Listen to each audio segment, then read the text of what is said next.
All right, we are live. Took a little bit of time to get going on that. Pardon me. Welcome to Rob Carson's Table. I believe this is like episode number 4, and we've got a lot of stuff to get to today. For those of you who have just had the opportunity to check out this video podcast and this website, and by the way, we've reached about 4,300 people this week, and it's growing by leaps and bounds. I'm a radio host. And I also I do current events, politics, and whatnot on another Facebook page, which is called Rob Carson Show. It is about politics, pop culture, personal experience, observational humor, guests. It's a fun show. It's like if you took The Daily Show and you made it libertarian, all right? That aside, my other great passion is food, and I've been cooking since I was 15 years old. I was hired illegally as a fry cook at a truck stop in Iowa. And so I've been cooking ever since. That's where I learned how to get everything done at the same time. And I've been cooking ever since. One of my mantras is demystify things you might otherwise be afraid to try. And I've tried everything. And so I'm a self-taught. I won't call myself a chef because I'm not a chef, but I'm a damn good cook. And I've interviewed a lot of chefs, and I've cooked on stage with a lot of chefs. And so I like to share not only some discoveries that I make, but also share some of the news about food that's out there that's kind of fun. And we will have guests on this show as well. And your comments are welcome. Just go ahead and hit the send me a message. All right, send me a message. I'll start the message stream right now. And like I said, I'd love to have you. I'd like to have you write me. Oh, look, Deanna's watching. Hi, Deanna. How are you? Welcome. Glad to have you here. I'm going to share something in a little while. For those of you who are not Walmart fans, and I know that you're either probably a Walmart or a Target fan. I have both Costco and Sam's Club memberships. I go to Walmart and I go to Target. All right, and generally I find the grocery shopping experience is better at Walmart. It is. It's less expensive, and there's some great deals. I'm going to share with you the best $4 pizza you can get. All right, just about anywhere. The $4 pizza. Also, I'm going to tell you when to go to Walmart if you want giant deli sandwiches half price. And they're like $3. And they're worth it if you have kids, and the pizza's the same way. If you have kids and you want to feed them cheap at night, a fully loaded, everything on it pizza for $4. I'll tell you when to go and what to look for at Walmart very shortly. All right, let's start with a little bit of food news. I have some pretty funny stuff. Rural county in southeast Wisconsin had a sweet, sticky mystery along the highway earlier last week. Hundreds of thousands of red Skittles were spilled on the road in Dodge County. Nobody knew where the candy came from, but apparently having it on the highway actually helped the slipperiness because there had been a lot of lice in the area. Now you're wondering who would spill hundreds of pounds of Skittles? Well, apparently the Skittles fell off a truck that was hauling the cattle or the Skittles to be used as cattle feed. Now this, I told my daughter this, and I thought her head was going to explode. Apparently, candy makers and bakeries often sell rejects to be used as cattle feed because they provide cheap carbs. Apparently, a farmer locally said the candy makers and bakeries often sell rejects to be used as cattle feed because they provide the carbs. Practice goes back decades, I guess. And it picked up steam in 2012 when corn prices were surging and cattle farmers were looking for a cheaper way to feed their cows and other livestock. Keeps the fat material from going out into the landfill. It's an easy way to get the nutrients to the cattle. Yeah, Skittles. Wait, come on, man. You want to get rid of some Skittles rejects? Send them right here. Send them right here. I don't care if they're rejected. I don't care. Oh, man. Yeah, cows eat Skittles. I know, Deanna. Cows eat Skittles. This is important to me. I never throw out food. I don't throw it out. And it probably, I shouldn't do this, but I feed it, if I have, for instance, some produce that's about to go bad or some bread to go bad, I go down into the woods and I leave it out for the deer. Because the deer, right around here and in my previous address, they're in a suburban area that we have largely taken over. And, you know, it happens, but they're kind of stuck here. And in the winter, there's not a lot of food for them because there's houses where their food used to be. So I go down to the woods and I leave them some food. I probably shouldn't do it, but I do. I don't like throwing food in the trash. What good does some bread that has a little bit of mold on it, what good is it going to do going to a landfill? So, I don't. This is kind of interesting if you want to send a rude message to somebody on Valentine's Day. There's I'm not going to use the actual word, but it's a word that starts with a D that stands for the male phallus. So it's D's by male. What they are is they're gummy penises. And you just put the name and address of the recipient and wait for a reaction from your Valentine. A big bag of D words without the holiday packaging costs $15. So you can send it. You can also send your bag of phalluses with confetti and glitter to add for an additional fee. So whether you're trying to be sexy or cute, or whether you're just trying to tell somebody they're a D word, it's called D words plural by male. D words plural by male. And I know I could say it. I'm just not going to say the word. I'm going to say it. Richards by mail. How's that? Is that better? Okay. Have you done the McDonald's all day breakfast thing? I'm not a breakfast guy. I'm not a big bacon and eggs guy. I don't know why. I just don't eat it. I don't dislike it. I just don't crave it. It's not something that I got to get to McDonald's for breakfast. But it's a big deal for a lot of people. And occasionally, very rarely, I will make breakfast for dinner for my kids when I'm looking for something that is a little bit different. And I cook every meal for my kids every night. But I just don't like to do that. I think breakfast just for breakfast, and I think dinner should be for dinner. But whatever. That's what we do. I make breakfast every once in a while, and they love it, and they absolutely love it. But McDonald's started this a while back in 2015, and apparently the romance is kind of the honeymoon period for Egg McMuffins at night has kind of petered out a little bit, I guess. Not referring to the candy I was just talking about. Apparently, overall earnings beat analyst estimates last quarter. U.S. same-store sales fell 1.3%. So the breakfast thing started off pretty hot, and now it's cooling down. Companies looking into technology like touchscreens and mobile ordering. And also they're doing a build-your-own burger thing, and I have not seen one locally, but near where my folks live in southern Missouri, there is build-your-own burger. And you've got like caramelized onions and mushrooms and jalapenos and all these things you put on the burger. That's a good idea. Then north of me in St. Joe, Missouri, I live in Kansas City. North of me in St. Joe, Missouri, is a McDonald's that they have kiosks where you go and you order the food, and then they bring it out to your table, and then you get unlimited fries. Now, I don't know. This isn't going to last long. They just do I think they did this for a while. It may still be going on. But that's where they're going to do the tech. You order just this kiosk, and you have the food brought to you, and it's kind of nice.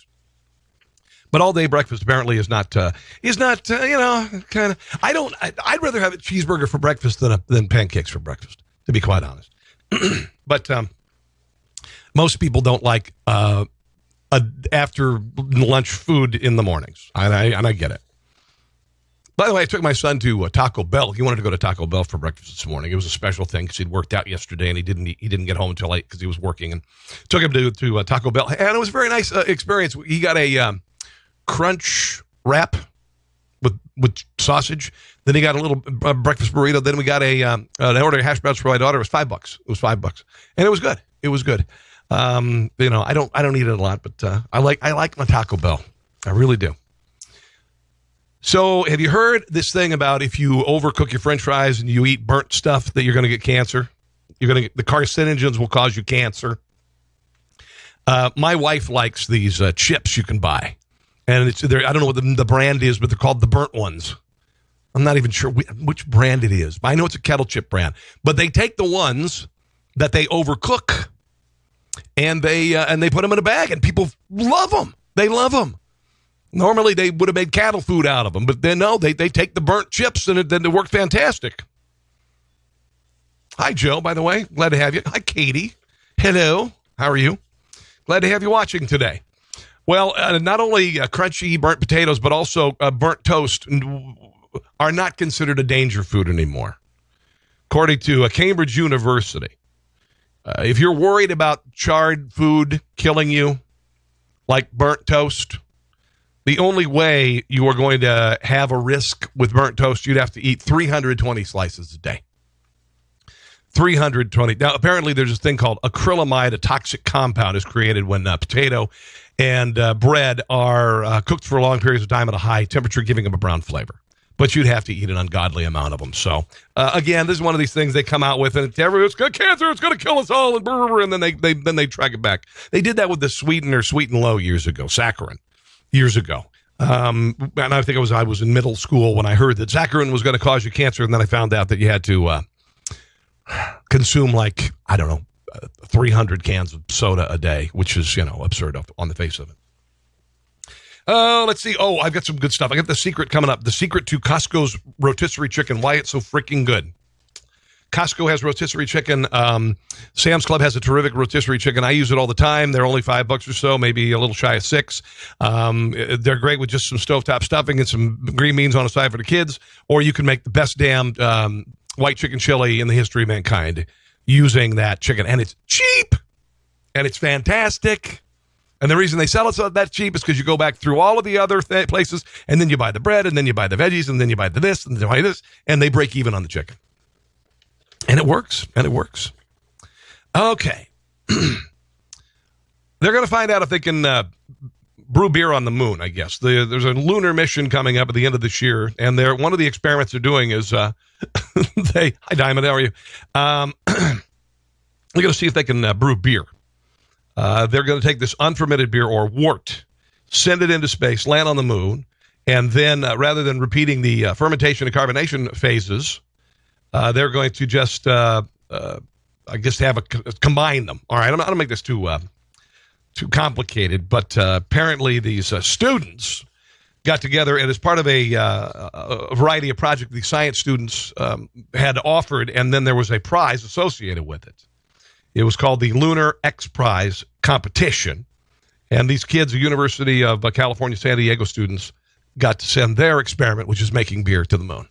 So, never fear, after we get those moon bases up there, we'll have our first craft beer bar, I'm assuming.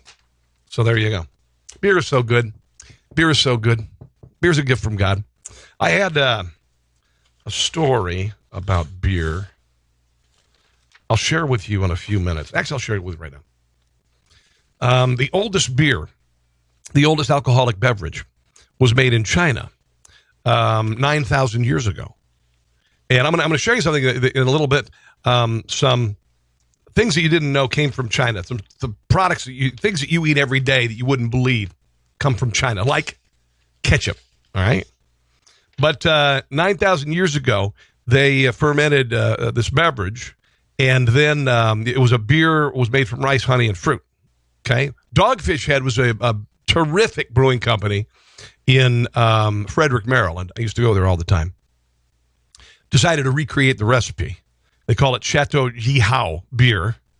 On ratebeer.com, it said, "I'm sure I would have reached for this in a second 9,000 years ago." So I don't know if it was very good or whatever. But anyway, that's kind of interesting. Locally, we have a great craft brew scene. Omaha also has a great craft brew scene. A lot of towns have just unbelievable craft brew scenes. It's awesome. It's absolutely awesome. All right, the secret behind Costco's $5 rotisserie chicken. I probably would say the same thing about Sam's Club. I'm sure they're prepared pretty similarly.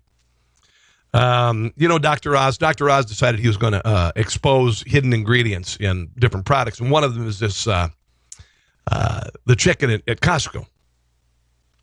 And so what they've done is apparently the chicken is pre-seasoned in factories. Then they bring it, they skewer it, and they cook it, and it's fantastic. So here's what's going on with the skin and why it tastes so great, and it's really not difficult. A lot of times you might sprinkle with herbs, you might rub your chicken, you might add olive oil, you might add whatever, you might inject it, whatever. What they do is they flavor it with MSG and sugar. Okay. Also, there's some other natural flavors similar to the flavors that they add to potato chips. Now, that may sound kind of, whatever to you, but apparently Dr. Oz says it's one of the healthiest processed foods out there, so it's not really bad for you. And you take the skin off. And I usually take the skin off and give it to the dogs. But there's something about that rotisserie chicken at either one of those places. And there are a lot of stores that are doing it. There's a Hen House Market that's doing it. I know that Safeway does it. A lot of stores are doing it. Costco and Sam's Club seem to be the cheapest right now, and it's really, really good. Oh, politics and food. Apparently, the new White House press secretary is not a big fan of Dippin' Dots. All right? The AV Club notes that this guy started picking on Dippin' Dots back in 2010. He said Dippin' Dots is not the ice cream of the future. And that was it, in 2010. And apparently he said that several different tweets about Dippin' Dots. He noticed that Dippin' Dots filed for bankruptcy, and he kind of celebrated that. So he's not a fan of Dippin' Dots. You know, Dippin' Dots is not the ice cream of the future. When something's been around 40 years, it's no longer the future. All right? If you've been making it, that would be like saying coal furnaces are the home heat source of the future. You know, it doesn't make any sense. I don't mind it. I don't mind Dippin' Dots. You usually get them in the food court of your local mall. I'd never have really got them. They're not something I crave that I really like. I'd rather have ice cream. And a lot of times, if I just get Dippin' Dots, I wait till they melt, and I stir together. And, you know, it's just kind of silly. Oh, this is good. This is good. The most unhealthy things you can order at some major restaurants chains. I got this from Thrillist. If you get a chance to make Thrillist, bookmark it on your browser. Thrillist is a terrific magazine, or I should say food blog. I think you'd really enjoy it. I get a lot of food news from there. I also use Eater, Eater, and there are a few others. HuffPost food section is pretty good, but I go to those. But anyway, here are some of the most unhealthy orders at every food chain restaurant. This, according to the Academy of Nutrition and Dietetics. If you go to Taco Bell, they have an item that's 850 calories. It's called the Double Dilla. I didn't even know it exists. Steak with chips and salsa. So you make nachos, I guess, and then you put steak on them. It's 850 calories, 41 grams of fat. I haven't tried. I thought the taco salad was supposed to be so terrible. I thought the taco salad was more than that. Arby's, the roast turkey ranch and bacon sandwich. 800 calories, 34 grams of fat. I haven't had the new Arby's sliders. They've got the $1 sandwiches at Arby's. I'm going to try those this week. Get back to you on it, okay? I don't have anything against fast food. I think I don't eat it all the time. I eat it sometimes. I try not to make a habit of it. I try not to make a habit of it with our kids. Our go-to generally is Taco Bell. I'm drawing a blank on the burger chain that we go to here locally, but it's a Freddy's. Blah, Freddy's is great. We go to Freddy's, every once in a while, about every few weeks, and it's good. Burger King, the Bacon King sandwich. Are you ready for this? 1,040 calories, 69 grams of fat, 69. All right, so you get about half of your calories from one sandwich. All right. And then, of course, these guys say that eating processed meat like bacon on a regular basis increases your risk of colon cancer by 18%. Well, whatever. Just have a freaking bacon sandwich. Dear Lord. Sonic, their bacon double cheeseburger, 1,200 calories? 1,240 calories for this thing. All right. Apparently, this thing is delicious. A lot of saturated fat, 87 grams. A lot of sodium. Whatever. Who cares about sodium? It's equivalent to eating 7 Krispy Kreme original glazed donuts. Oh, at Freddy's. Now, apparently at Freddy's, there's a secret menu item. And my son, his friends were going to try it the other night. I don't think they got to it. But you can order 7 patties of beef. You can order 7 patties of beef on one burger. And the thing is like 2,300 calories. If you order it from Freddy's, they will actually make that sandwich for you. All right? Chili's. The Texas dry rub ribs, a full rack. Well, a whole full rack of ribs. I thought it'd be more calories than this. 1,080. That's it. I can't believe this.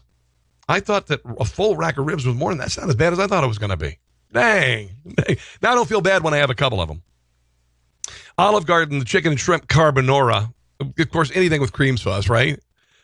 Cream sauce generally is prosciutto with your fettuccine with your cream sauce. This thing has 1,590 calories. 1,590 calories. Unbelievable. Cheesecake Factory. This is a big one. Chicken and biscuits. Chicken and biscuits. Oh, my Lord.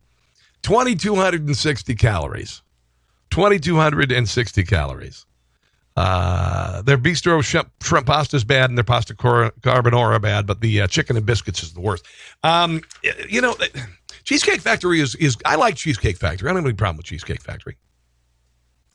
But man, the menu is gigantic. Have you been to one? I mean, it's nuts. It's like 10 maybe even more than 10 pages. Whatever you want. And the portions are huge. I just don't eat like that anymore. I can't eat a whole order of pasta that comes in a bowl this big. I like it. Don't get me wrong. Applebee's, apparently the worst thing on the menu is, as far as health is concerned, is the New England fish and chips. 1,990 calories. All right, 1,990 calories for fish and chips at Applebee's. Dave's Triple at Wendy's is the worst thing you can get. Apparently, it's 1,070 calories. McDonald's, the double quarter pounder with cheese, that's 770 calories. And saturated fat and all that crap, whatever. KFC, their extra crispy chicken breast 2-piece, 780 calories. There is nothing wrong with KFC extra crispy. It's a gift from God. Outhouse Steakhouse, their slow roasted prime rib. When you get it done right, oh my Lord in heaven, 1,773 calories is how much that is. At Red Lobster, a full portion of the crab linguine Alfredo, 1,910 calories. By the way, if you like their Cheddar Bay biscuits, and they are fantastic, and you can make them at home, don't get me wrong. They're real easy to make. You just get Bisquick. You make biscuits, drop biscuits like you normally would. You add some Old Bay and some cheddar, some shredded cheddar, and that's got it. But you can also go to, I know that Costco has the biscuits in a box. You can make them from scratch at home, and they are Cheddar Bay biscuits from, and what a great, keep your mouth amuse-bouche, like nachos when you go to a restaurant. They fill you up so you can look, your entree is, they can serve you less for the entree. But they're terrific when they're hot and they're ready to go.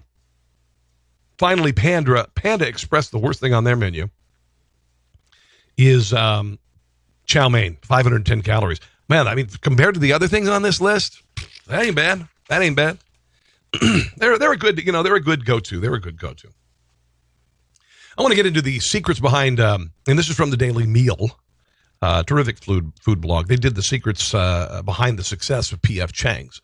I've been eating PF Chang's for probably 15, 16 years. I love it. My favorite menu items, the lettuce wraps. We've tried to make the lettuce wraps at home. And there is a company that is making a lettuce wrap. They sell the meat for it, and they actually serve it with this. They have the lettuce in a separate package, and they come together. I can't remember where I got it. It might have been at Sam's Club.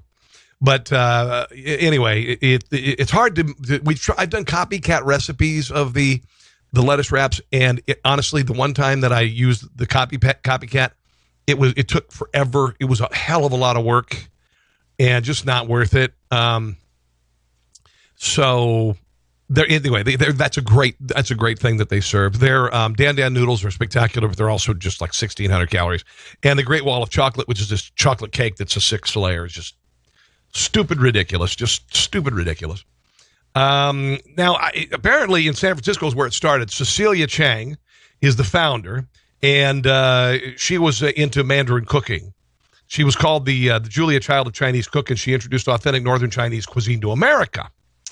Now it's $1 billion brand, 200 restaurants across the country, household name. And yet, if you've been to the store lately, they've got all the PF Chang's entrees in every dang store, frozen entrees in every store. And it's good. It's not as good as at the restaurant. By the way, their hot and sour soup is the best. It's just the best. It's the best I think I've ever had, and I love it. So Philip Chang, one of the founding partners, learned how to cook the Cecilia way alongside his mother. He met Paul Fleming, a regular customer who lived in Arizona, was desperate for good Chinese food. He convinced Philip to come to Scottsdale, Arizona. Together, they founded PF Chang's in '93 in a shopping mall. One of the things that they did that was different than normal Chinese restaurants was American-style service, friendly service, incredible decor, hand-painted murals in each restaurant, that depict 12th century China, including the terracotta warriors, and regional Asian themed menus. That's part of it. A progressive wine list. They generally have a terrific wine list. They make their food. So that's something that they don't do anymore. All right. And they also do all basically wok cooking. That's a big deal because it caramelizes the food. They also like to feature some of the classic favors inspired by recipes that the mom came up with, like the Mongolian beef, which is originally made with lamb, lettuce wraps, of course, and all of that. And by the way, lettuce wraps is the most copied of all things in restaurants around the country. Lettuce wraps. They are. You can buy lettuce wraps in the store, like I said. So that's essentially what's going on at PF Chang's. Also, they were the first national restaurant to use sriracha in 2000. They go through 100,000 bottles of sriracha every year. Kind of wild. And to wrap things up, we're going to talk a little bit about the things that you didn't know were Chinese, all right, that were made by the Chinese. And I think this is pretty interesting. A few years ago, I learned that the Chinese came up with noodles. Okay, they came up with pasta before Italy did. Like 4,000 years ago, they found a 4,000-year-old bowl of intact noodles in China, and that's where pasta originally happened. And then Marco Polo brought it back to Italy in the 13th century. So noodles originally from China. Here's another thing: ketchup. Ketchup is called ketchup, a fermented fish sauce that the British brought to the West, where tomatoes became the main ingredient. All right? Another thing, kiwi fruit. Kiwi fruit came from China originally, not from New Zealand. No. Ice cream came from China. The ancient Persians and Romans were onto ice cream early, but it was the Chinese who first added dairy to the mix. During the Tang Dynasty, proto ice cream was made with buffalo, cow, or goat's milk, thickened with flour, and flavored with camphor. Doesn't that sound good?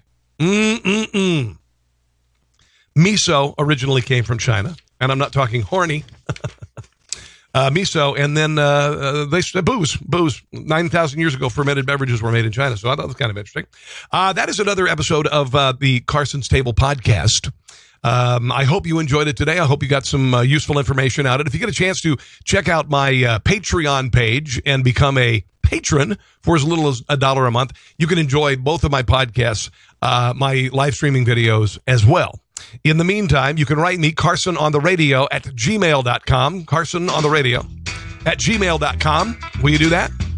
And again, make sure to check out Rob Carson's Table and like things if you like them. And thanks for watching. I greatly appreciate it. In the meantime, have a glorious day. I'm going to go. You know what? I'm not going to go because I forgot to tell you. I teased something earlier. And it's not fair for me to do this. And I hate it when this happens. I mentioned earlier Sam's Club or Walmart and some of the great things that you can buy at Walmart and when to buy them. So pardon me, I totally forgot it. Let me share with you now. At Walmart and a lot of stores, Walmart, Safeway, Hen House, Price Chopper, what they're doing is if they have something that is about at its expiration date, they half price it. They cut it down to almost nothing, and it's terrific. I used to go to Safeway all the time, get the half price stuff, and it was really, really awesome. And generally it was meats and stuff like that, and they have a little bin, depending on where the store is, over by the bakery and then over by the meat section. Now at Walmart, they have these great market side sandwiches. All right. Now, this market side sandwich is normally $4.12, the 6-inch sandwich. It's got a pretty good amount of meat in it, okay, And on several days of the week, they cut them down half price. This sandwich I bought for $2.06 at Walmart. Now, this is a 6-inch sandwich, all right? It comes with mustard and mayo in there. What I do with mine is I come home and I use the panini press and I add lettuce and tomato.